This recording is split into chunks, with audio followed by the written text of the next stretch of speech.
Hello, welcome to my channel. Okay, I want to show you the truth you need to know about this Mohammed talking all far away US, talking about insurrection, talking about treason, talking about the interior government, and all the APC talking about interior government.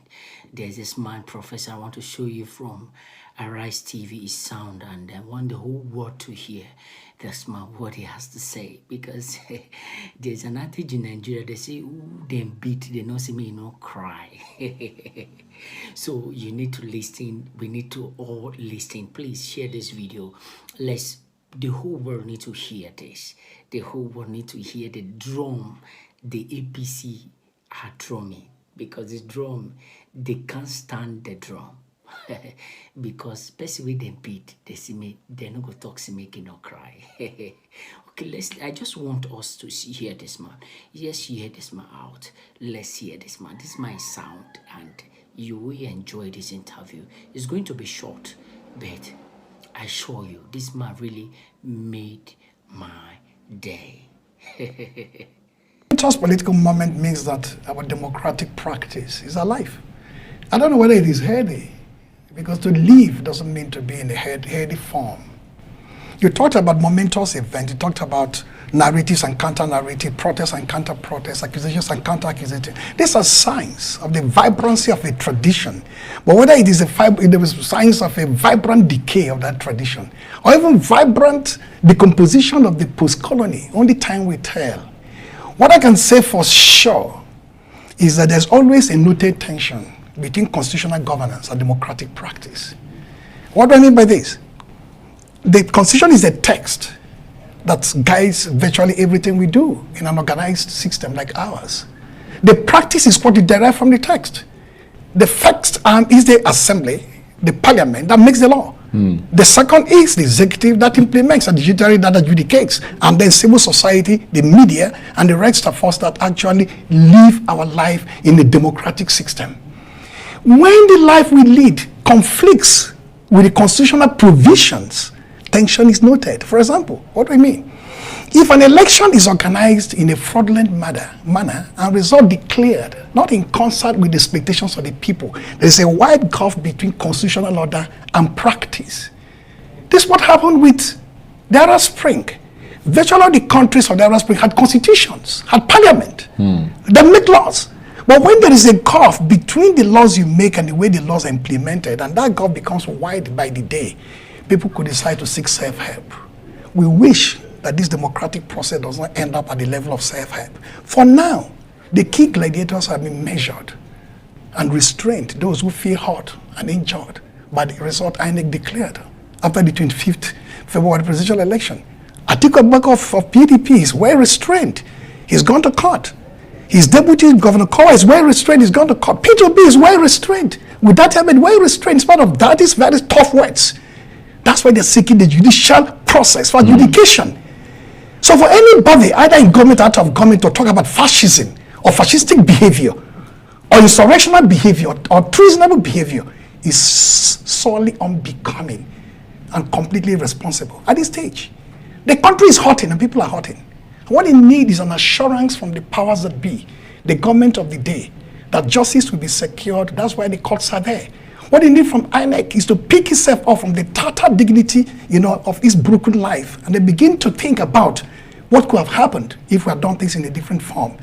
When you cast aspersions on people, you do not know the consequences of those aspersions they cast on them. I speak with a sense of responsibility.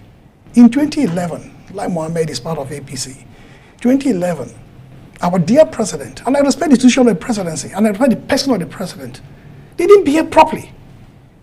The dogs and baboons were caught up in blood. Hundreds of core members, youth corpers, young, vibrant boys and girls serving this country were cut down in the prime of their life. Thousands of houses were razed across the north because they felt injured by the result of that 2011 election. And millions poured out in the street. Atiku hasn't done so, and neither has Obi done so. So for a government functionary like Lai Mohammed to speak about treason in faraway America is irresponsible. And for a revered Wole Soyinka, the Nobel laureate, we all respect him as a sage, as Kongi, to descend into the fray, having lost his moral compass in this particular circumstance, is equally very shocking. for people like us who hold him in high esteem. So as we await the adjudicatory processes unleashed by the judiciary from the tribunal to the Supreme Court, the debate must be robust. The engagement must be keen. Look at Paris. That's the doyen of European civilization. For months caught up in only cycles of violence and petitions and protests and marches. That's the beauty of democracy. You can't shut down conversation. You can't tell Atiku not to litigate or not to ask his supporters to protest peacefully. I'm a thinking being. That's the sense of having been in school and having read well, to the degree that no human being can bamboozle me with thoughts and opinions. So I know my way around the system. Atiku Abubakar's case, I have the document. B2B's case, I have the document. But I carefully put out documents by well-selected legal minds.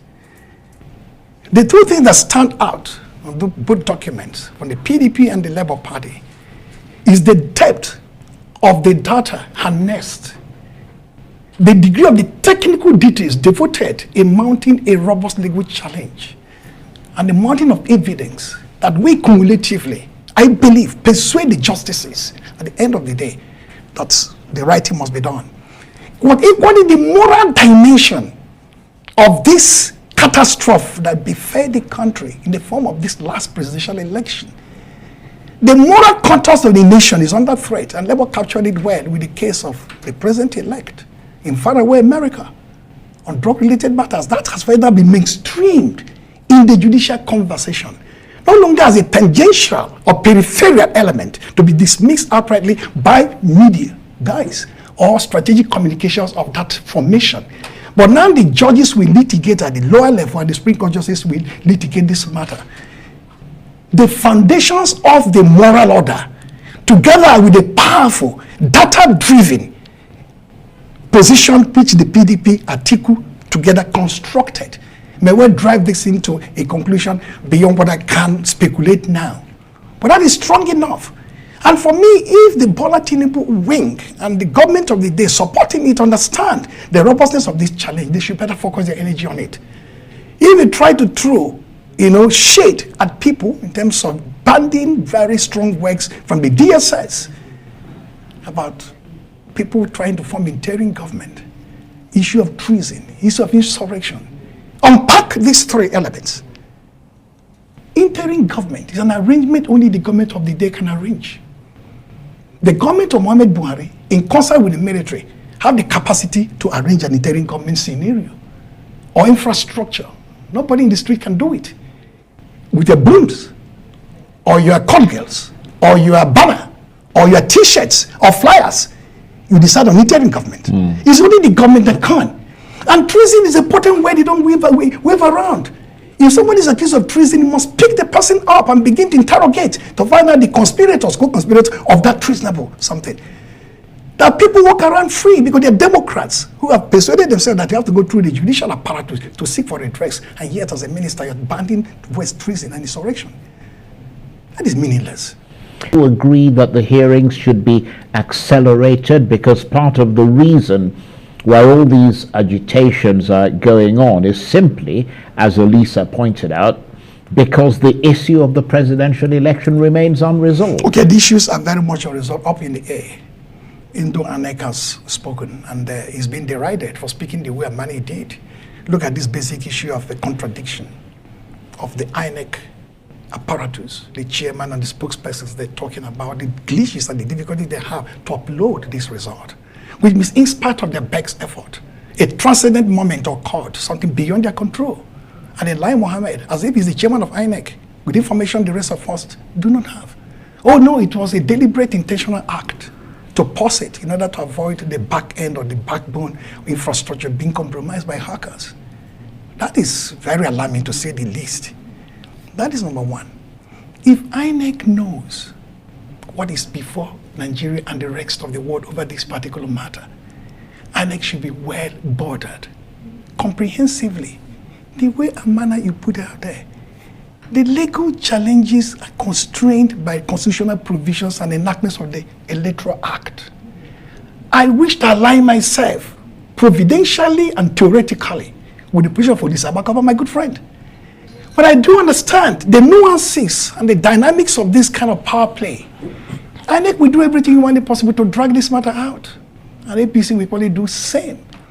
For the sanity of the democratic order, in order to avoid this tension between constitutional governance and democratic practice, that's the best route to go. But nobody's going to prescribe that for the judiciary. No matter how vexed they try to rush this case in order to accelerate the hearings, they could tell you that it's better to have a judgment that is well delivered in whatever time than to rush the extent and then have a miscarriage. Yeah. So even that happens. What I can counsel Nigerians, including those who are mortally and bitterly wounded, on this studio I talked about the catastrophe or the embarrassment to the nation if APC and Tinubu they do well. And apparently from what I said, they do well. You can see that sense of embarrassment unfolding every day. This is the most dramatic of the moments for us. And a lot of people, including the Sabagaba, feel that this thing could push this country to the precipice. And the post-colonial could become institutionally and structurally decomposing. But my counsel to Nigerians, it may not be the best advice out there, is May 29 will come, even if the cases are not concluded. A president-elect will be sworn in. That's what the law says. Yeah. But then it continues. And then protest marches, robust petition, canvassing positions, as well as the legal processes going on must continue at pace. Well, the argument that Olisa makes, given his own legal experience, which is extensive, is that he reckons that at least 3 issues can be quickly resolved.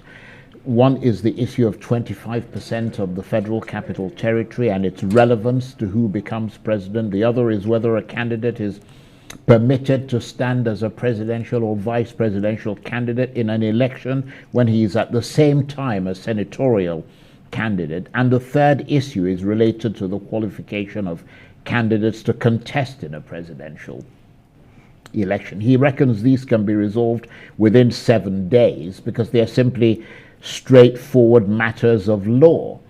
I mean, I'm wondering whether you think he has a point, because as he said, there is a certain unfairness about a petitioner challenging a president-elect who then, whilst the challenge is unresolved, goes on to get inaugurated. Brilliant position of law and process. And I said I align myself fully with it, and many other commentators who have shared this view.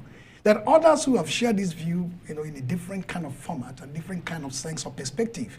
His own is the 3 brilliant elements which are tied together in a whole, in almost a logical flow. I align myself completely with it. My worry, and the worry of any student of Nigerian history and any realist, is as compelling as these views are, in order to salvage whatever will have the dignity of the nation and the sovereignty of the people already lost, according to them. With the judges, this now at the lower level, do the needful. But the problem, I don't know whether we'll decide, tax him on what kind of space he's looking at, the tribunal space and then the Supreme Court space. Assuming the tribunal in less than 2 months weighs on this matter, even in a week or 2 weeks, weighs on this matter and say conclusively, 25% we include the FCT, period. 2, it cannot be a nominee of the party senatorial and be the nominee for vice president, period. 3, there are many impediments to being a candidate, and we take 1 or 2 or 3 and say you are ahead, ensnared by those impediments, can't even start as a candidate. They have a right to go to court, to the next level, appeal to the Supreme Court. They do, yeah. Supreme Court may not rush their matter as the Court of Appeal. And if the matter is not rushed and we say get beyond the 29th of May, the person pronounced by INEC as the president-elect will say have to be sworn in. No, I agree with that. Closure. No, absolutely. I don't know whether you pressed him on that. I think you're very right. I think